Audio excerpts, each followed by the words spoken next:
Space was silent, but inside the cockpit of an orbital fighter, silence never truly existed. Commander Elias Kale breathed carefully, as if each inhale might shift something invisible within the fragile balance of that moment. In front of him, the translucent display projected layers of information in constant motion: distance, relative velocity, thermal signatures, acceleration rates, maneuver windows, probability of detection. Everything moved and recalculated without pause, as though the entire universe were an equation struggling to resolve itself. In the lower corner of the visor, however, there was a number that could not be negotiated. 52 minutes. 52 minutes until the beginning of the operation that, according to High Command, would end the war. A war that had lasted longer than many living people could remember clearly. It had crossed generations, dissolved flags, changed the names of governments, turned heroes into statistics. And still it remained, not as an event, but as a permanent condition of the world, as if humanity had forgotten how to exist without the imagined sound of an alarm. Around Kale's ship, 11 other fighters of Atlas Squadron held a precise formation. It was not military pageantry or vanity. It was lethal geometry. Every point in space had been calculated to reduce exposure, split signatures, expand sensor coverage, and above all, prevent any of them from becoming an isolated target. A displacement of only a few meters, under the wrong conditions, could open a firing corridor for the enemy. In the vacuum, error had no second chance. Kale did not need to look directly at the other pilots to know they were there. The tactical link, the shared data, the identical rhythm of microcorrections made the squadron feel like a single creature distributed across 12 metallic bodies, breathing through the same lungs, reacting with the same reflex. The onboard system repeatedly confirmed the absence of external transmissions. The lack of electromagnetic noise should have felt reassuring, but in that war it never was. Normality had always been chaos, interference, truncated calls, false pulses, screams that died mid-sentence, requests for extraction that were never answered. When everything went quiet, it meant something vast was about to happen, something that did not need to announce itself. Kale recalled the briefing not as words, but as a sequence of mental images repeated until they lost all texture: the enemy station known only as Node 0, its slow orbit around a dead star, the deliberate absence of heat, light, or any detectable signature, and yet the certainty that from that place came the orders, the vectors, the decisions that kept the war breathing. Node 0 was not a conventional fortress. It was a nervous center, a place where war had been reduced to mathematics. And now, from there, the end could emerge. The weapon that justified the operation was not a missile, nor a particle beam, nor an explosion capable of tearing hulls apart and incinerating crews. It was colder and broader than any physical strike. It was a pulse. A single event designed to erase communication on a total scale, spreading like a shadow that could not be outrun. It did not destroy metal. It did not rupture shields. It did not kill at the moment of impact. It only silenced. It silenced networks, protocols, frequencies, any attempt to connect one point to another. It silenced distress calls, trade routes, distant colonies, lost fleets. It silenced the possibility of someone on the other side answering back. A clean cut across the throat of the known universe. That was what High Command called definitive victory. Without communication, there was no coordination. Without coordination, there was no organized war. Only isolated survivors trapped in pockets of light, unable to know whether the rest of the species still existed. The end of a war through the amputation of the world. Kale was not an idealist. He never had been. His body and mind carried the weight of orbital battles won by seconds, ambushes in asteroid belts, massacres fought at impossible speeds where ships exploded before the brain had time to accept danger. He had learned early that space did not reward courage, it rewarded calculation. But this mission crossed a different line. It did not seek merely to defeat the enemy. It sought to prevent any future in which people could even tell the story of what had happened. The display reduced the countdown. 38 minutes. Kale adjusted the controls more out of habit than necessity, as if that small gesture still granted him some measure of control over the inevitable. His heart beat with a steady, disciplined rhythm, but beneath that discipline lay a question that would not quiet itself. In the name of ending the war, how many other forms of life and hope would be buried alongside it? Outside, space remained indifferent. Inside, however, every second seemed to accumulate weight, as though time itself were growing heavier. Atlas Squadron advanced in absolute silence, and within that silence already existed a kind of anticipatory mourning, not only for the possibility of dying, but for the far worse possibility of winning. The approach to Node Zero followed no conventional routes. There were no traffic corridors, navigation beacons, or reliable gravitational references. Space in that region seemed deliberately emptied, as if anything that attempted to establish itself there was slowly erased. The stars in the background appeared distorted, not by visible interference, but by something subtler, as though perception itself were being filtered.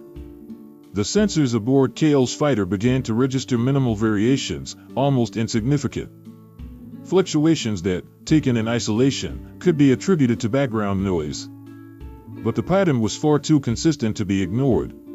Residual magnetic fields, microdeviations in gravity, radiation echoes without a clear source. The kind of readings that did not point to a specific object, but to the presence of something that refused to be fully measured. The approach zone to Node Zero was known among strategists as the dead zone, though it appeared on no official maps.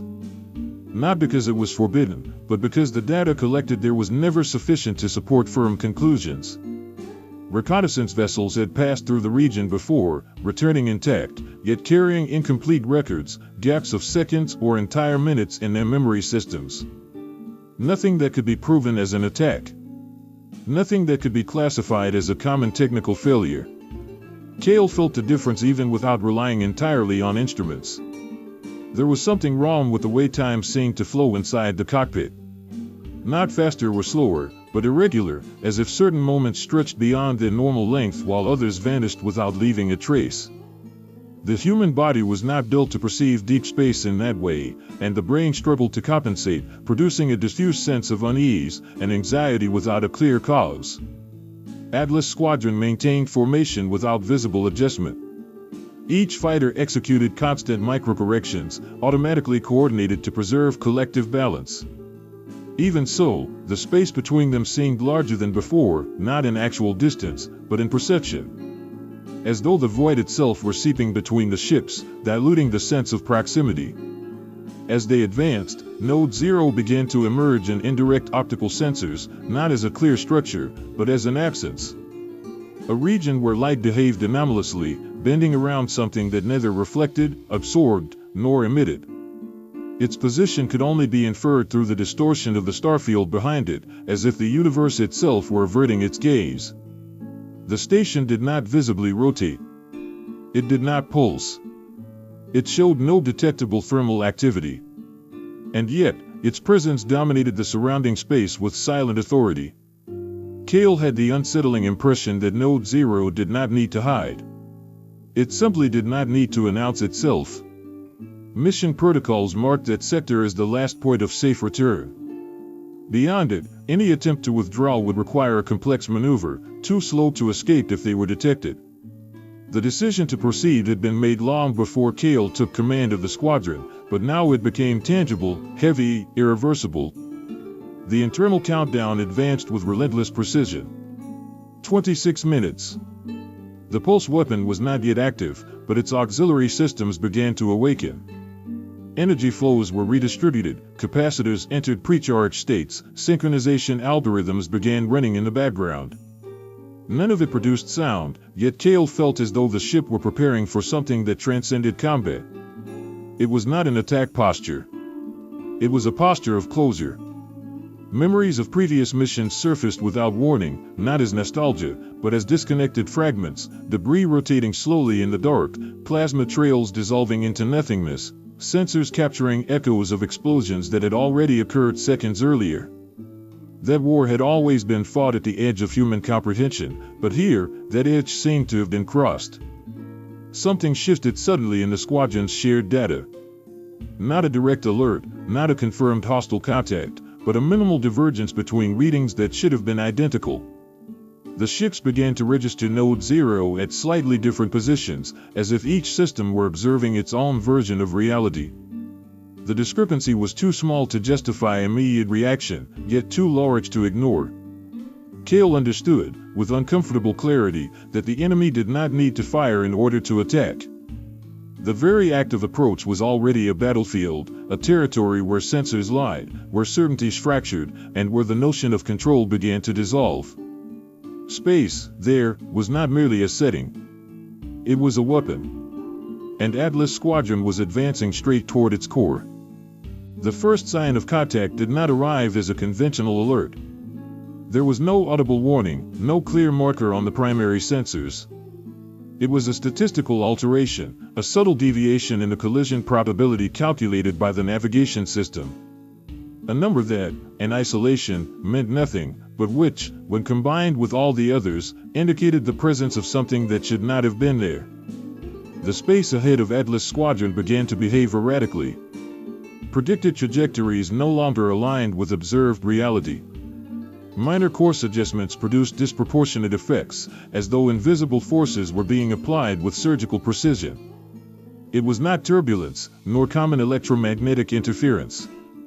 It was a deliberate manipulation of the environment. Kale realized that the dead zone was not merely a defensive perimeter. It was a staging field. Every ship that entered it had its parameters read, tested, distorted. The enemy was not simply observing, it was calibrating. Confirmation came when the first fighter on the outer flank vanished from the shared data. There was no detectable explosion, no sudden release of energy. One moment the ship occupied its position in formation. The next, there was nothing. No debris, no residual thermal signature. Only a statistical void where an object of tens of tons should have existed. The system attempted to compensate automatically, redistributing vectors and adjusting squadron geometry. But the damage was not merely tactical. The abrupt absence created a psychological gap impossible to ignore. The space between ships was no longer a mathematical abstraction. It had become a concrete reminder that destruction could occur without warning and without spectacle. Seconds later, new anomalies emerged. False echoes began to appear and vanish on secondary sensors, suggesting movements too fast for any known aircraft. Readings contradicted one another. One system indicated approach, another denied the existence of any object at all. The enemy did not present itself as a visible fleet, but as a collection of effects, as consequences without apparent cause. Kale understood that they were facing enemy fighters that did not operate under the same principles. This was not simple invisibility, but something more complex, vessels that exploited the very failure points of human sensors, appearing only in the gaps where perception could not stabilize. They did not need to be seen. They only needed to act. The first confirmed strike did not come in the form of a luminous beam.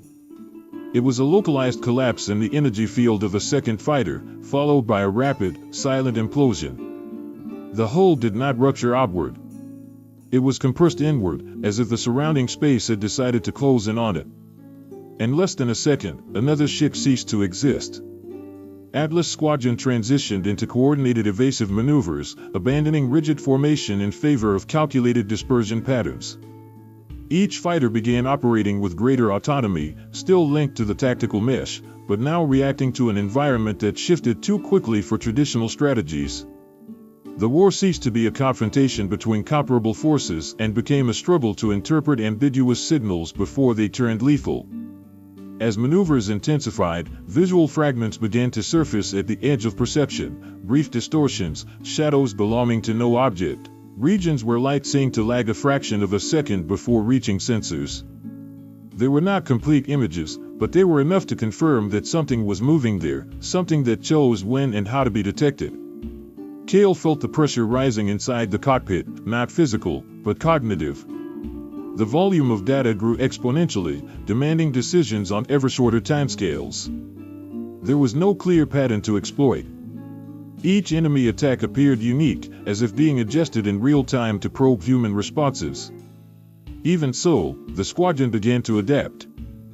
Defensive fire was released into probability zones, not with the expectation of striking visible targets, but to force the enemy to reveal itself or withdraw. Interference fields were activated, further distorting local space and transforming the region into a web of unpredictable vectors. It was within this controlled chaos that Kale experienced the most disturbing realization so far: the enemy was not trying to prevent activation of the pulse weapon. It was testing the limits of the squadron, measuring resilience, reaction time, tolerance for error.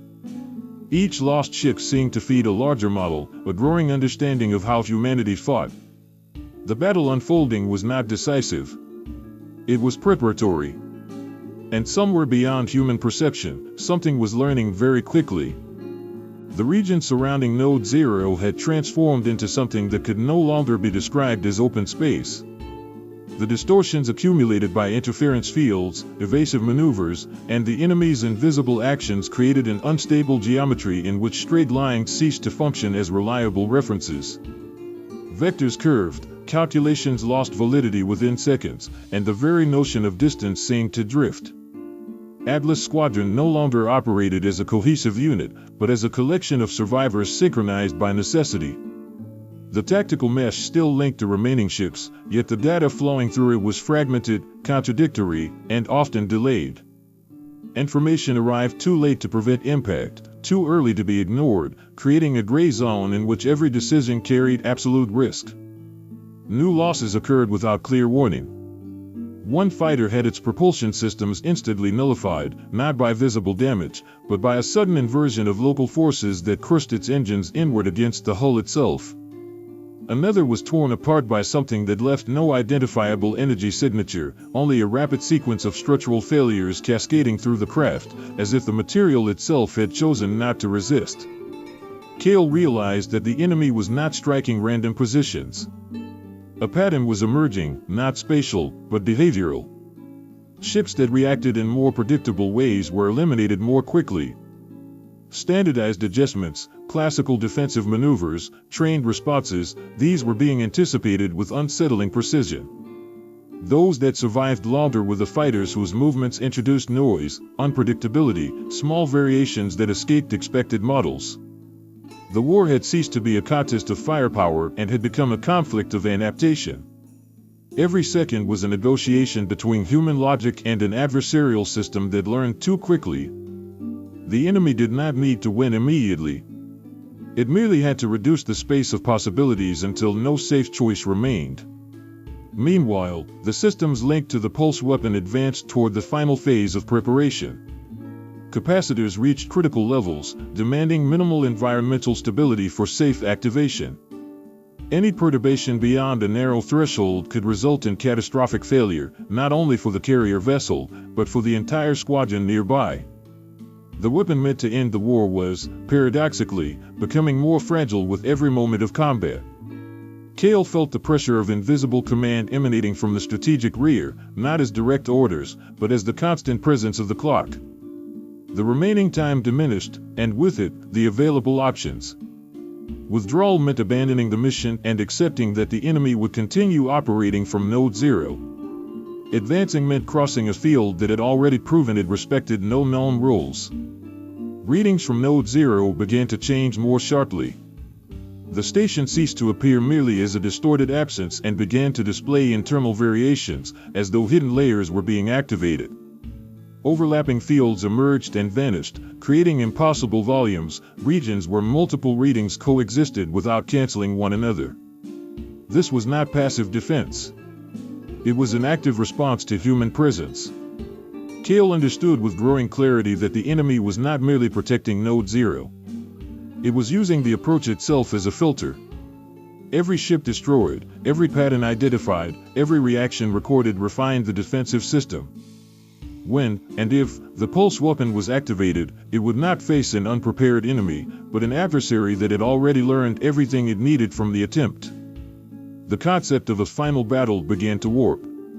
Perhaps this was not the decisive confrontation, but merely another phase of something far larger. The war meant to end there seemed to extend beyond the visible, beyond the comprehensible, as if Node 0 were only an interface, not the true origin of the conflict. fewer ships remained operational than Kale had expected. Atlas Squadron continued forward, not out of confidence, but out of strategic inertia. Each remaining pilot now carried not only the mission, but the silent weight of those who had vanished without leaving traces. The space around Node 0 pulsed with contained instability. The geometry of death was slowly closing, adjusting itself to the last human variables still in play. And for the first time since the mission began, it became possible to consider that the greatest mistake might not be failing to activate the pulse weapon, but succeeding too late. The countdown entered its final stage, and with it came a subtle yet definitive shift in the behavior of the surrounding space. The distortion ceased to be erratic and began to display an unsettling coherence, as though all forces in play were aligning toward a single purpose. The battlefield was no longer chaotic. It had become deliberate. Atlas Squadron now operated with less than half of its original strength. The remaining ships moved in increasingly irregular patterns, not due to failure, but by conscious choice. Predictability had proven fatal, and survival meant abandoning any trace of tactical elegance. Every maneuver introduced noise, every decision created exceptions, as if the pilots were trying to become statistically irrelevant. Kale realized that the enemy had adjusted its strategy. Direct attacks diminished, replaced by a growing environmental pressure. Local fields intensified selectively, compressing viable routes and pushing human ships into increasingly unstable regions. This was not a conventional siege. It was guidance. A slow, inevitable push toward a specific point in space. That point was the operational threshold of the pulse weapon. The systems indicated that activation was technically ready. All required energy had been accumulated, synchronization algorithms were aligned, and firing protocols awaited only automatic confirmation of minimal external conditions. The problem was that those conditions were disappearing by the second. The environment was becoming too hostile to ensure that the pulse would propagate as intended. Kale then grasped the full nature of the trap. The enemy did not need to prevent the firing. It merely needed to destabilize it.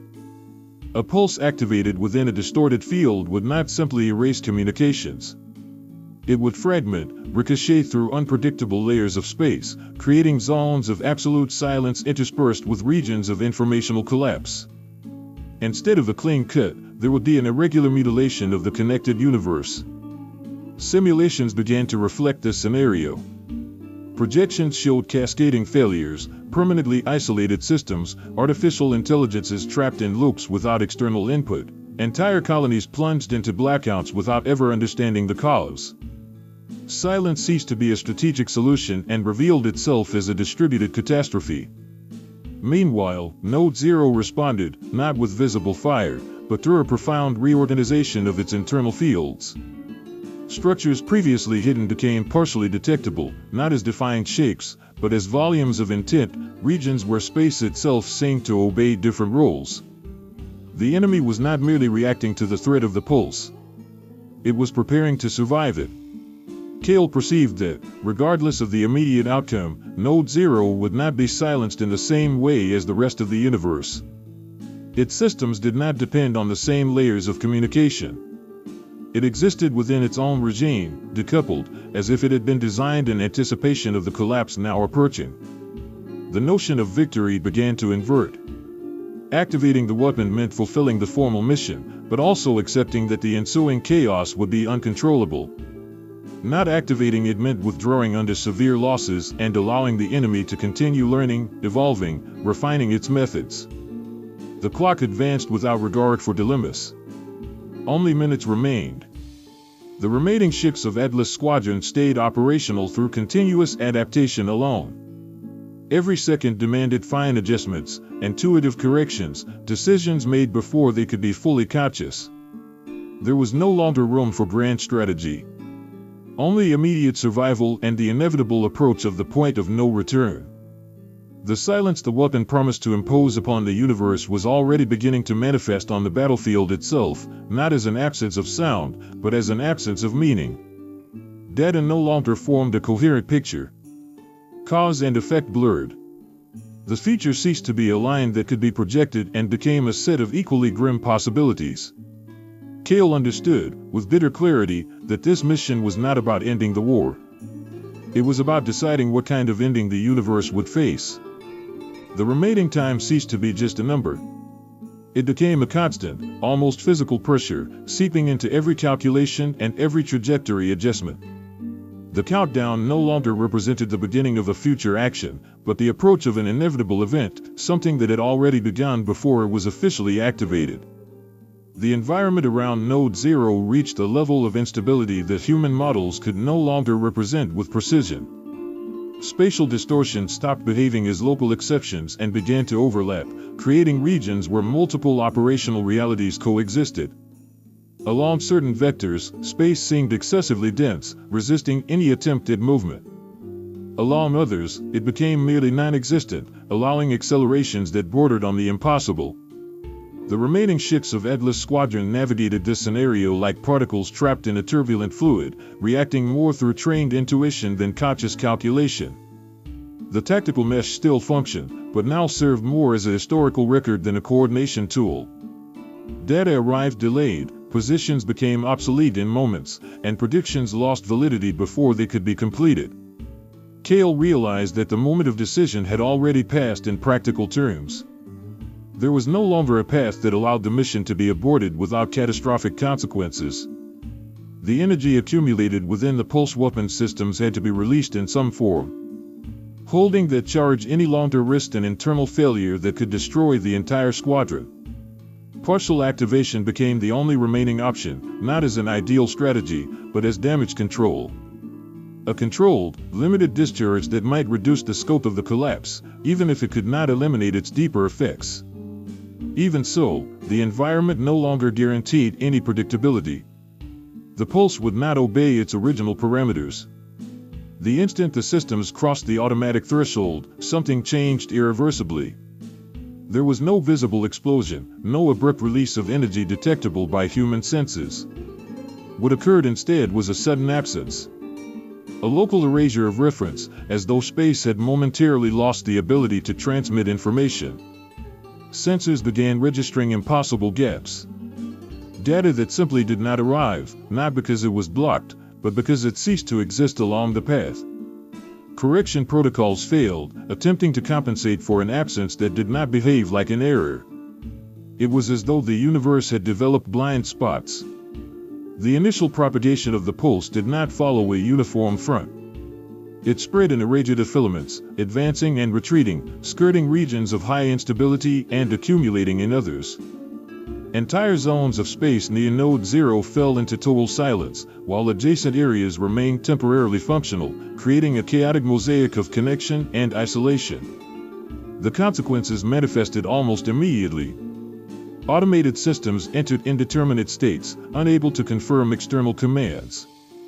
Navigation algorithms lost absolute references. Ships became dependent on increasingly fragile internal estimates, as if navigating a map that was disintegrating in real time. Cale perceived that the enemy had anticipated this outcome. Node 0, though affected by peripheral distortions, remained functional at its core. Its adaptive fields absorbed part of the informational collapse, diverting it, redistributing it. The station was not being silenced. It was being isolated at a level it had itself anticipated.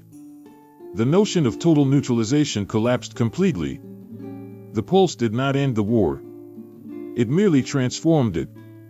The conflict ceased to be about territorial control or the destruction of enemy forces and became about survival in a fragmented universe where communication, the foundation of any civilization, had become a scarce and unstable resource. Silence began expanding beyond the battlefield, crossing routes, systems, distant colonies, without anyone able to map it precisely. There was no clear center, no defined edge. Only the certainty that something fundamental had been broken. Cale understood, in that moment, that the point of no return was not the activation of the weapon. It was the acceptance that the universe, from then on, would never again be continuous. The effects of the pulse quickly ceased to be a localized phenomenon. Silence spread like a disease with no recognizable pattern, crossing interstellar distances along trajectories that defied all previous models. It did not advance as a uniform wave, but as fractures propagating in unpredictable directions, linking distant points while ignoring the regions between them. Across entire systems, communication ceased without warning. Satellites became mute objects in orbit, repeating signals that would never again be answered. Jump stations lost synchronization, condemning trade and evacuation routes to immediate collapse. Newly founded colonies, still dependent on external supplies, were cast into absolute isolation before they could even understand that a distant war had decided their fate. The impact was not immediate everywhere, but it was inevitable. Where silence did not arrive all at once, it came in fragments. Messages cut off mid-transmission, protocols that functioned for minutes before failing, systems that oscillated between fragile connectivity and total blackout. The instability made it impossible to distinguish between temporary failure and permanent rupture. In the absence of communication, social structures began to dissolve. Governments lost authority when they ceased to receive information. Fleets scattered through space began operating as isolated entities, unsure whether they were still part of something larger. Local decisions gained disproportionate weight, shaping entire futures from incomplete data and dangerous assumptions. For Kale, these consequences were not abstract strategic outcomes. They manifested directly within his ship's systems. Connections dropped one by one. Emergency protocols failed to confirm responses. The surrounding space became an opaque territory, where every jump, every maneuver, every calculation carried a risk impossible to quantify. Atlas Squadron had ceased to exist as a formal unit. Only individual ships remained, sharing the same fragmented destiny. The tactical mesh, once the squadron's vital link, had been reduced to inconsistent records, echoes of a coordination that could no longer be sustained. The concept of mutual support dissolved as each pilot was forced to rely solely on internal systems. Node Zero remained there, enveloped by fields that now seemed less aggressive and more indifferent. There was no visible celebration, no immediate retaliation. The station existed as a silent constant amid the collapse, an observer that had survived the experiment it had helped to provoke. Kale perceived that, for this enemy, the pulse represented neither defeat nor victory, but merely a transition. The war, as it had been known, was over. Not because one side had won, but because the very concept of organized conflict had become unviable. Without communication, there were no fronts, no alliances, no long-term strategies. Only isolated confrontations, local disputes, and the ongoing struggle to preserve any form of cultural or technological continuity. Silence was not empty. It was saturated with consequences. Each isolated system became its own experiment, a variation of survival with no guarantee of future contact. Humanity fragmented into multiple parallel histories, many of which would never cross again. Kale understood that the true legacy of that mission would not be recorded in central archives or transmitted to future generations. It would manifest in the absence of those things. And interrupted histories, and routes never traveled again, and voices that would speak only to themselves, perhaps believing they were the last. The universe continued to exist, vast and indifferent. But the idea of a shared universe, connected by signals, agreements, and common narratives, had been destroyed. Only the final act remained. And it did not involve weapons. Silence no longer advanced. It had settled. Not as a continuing event, but as a new condition of the universe. The regions that remained connected became temporary exceptions, fragile pockets of continuity surrounded by vast stretches of absolute isolation. Space had ceased to be a medium of connection and had become an interval between solitudes. Kale kept his ship in controlled drift, not because of system failure, but by deliberate choice. Any attempt at active navigation required external references that could no longer be confirmed. Movement meant accepting risks that could not be calculated. Remaining still was, paradoxically, the only way to preserve a measure of control. Internal systems operated in degraded mode, sustained by closed routines, cycles that no longer depended on external updates. It was a form of operation doomed to eventual exhaustion, yet still functional. A direct reflection of humanity itself in this new state, alive, conscious, yet disconnected. Node 0 remained visible only as a distant distortion, a silent reminder that not everything had been affected equally. The station existed outside the common fragmentation, protected by architectures that did not require exchange, response, or recognition. It did not need to speak. It never had. Its victory was neither territorial nor symbolic. It was structural. Kale understood that the true mistake had not been the activation of the weapon, nor even its conception. The mistake had been believing that communication was merely a strategic tool, rather than the invisible fabric sustaining every form of civilization. By tearing it apart, they had not only destroyed the war, but also the possibility of a shared history. Somewhere far away, colonies would attempt to reorganize without knowing whether they were alone. Fleets would remain in eternal alert, waiting for orders that would never arrive. Entire worlds would build their own mythologies to explain the Great Silence, transforming collapse into legend, divine punishment, or an unsolvable mystery. None of those stories would ever reach Kale. And none of Kale's decisions would ever reach them. The notion of responsibility dissolved within this new context. There were no longer universal witnesses, no central records, no collective judgments. Guilt became something intimate, confined to the memory of those who still remembered how the universe used to sound when it was alive with voices. Time continued its course, indifferent to what had been lost. Stars kept being born and dying. Gravitational systems maintained their ancient rhythms. Physics did not care about silence or meaning. Only human consciousness felt the weight of the rupture. Kale realized that this might be the last moment when someone still possessed a relatively broad view of what had happened. Soon, even that would fade. Each isolated region would come to believe itself the center of whatever remained of the universe. There would be no reconstruction in the old sense. There would be no return to total connectivity. What emerged afterward would be something else, smaller civilizations, disconnected histories, features that would not recognize themselves as part of the same past. The war had ended, but not with victory, defeat, or armistice. It had ended through the exhaustion of the shared universe itself.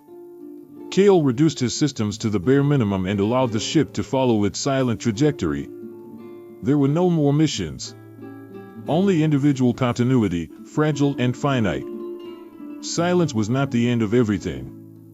It was the end of the between. Between worlds, between people, between stories. And while the universe continued to exist, vast and indifferent, humanity learned, too late, that survival was not the same as remaining united.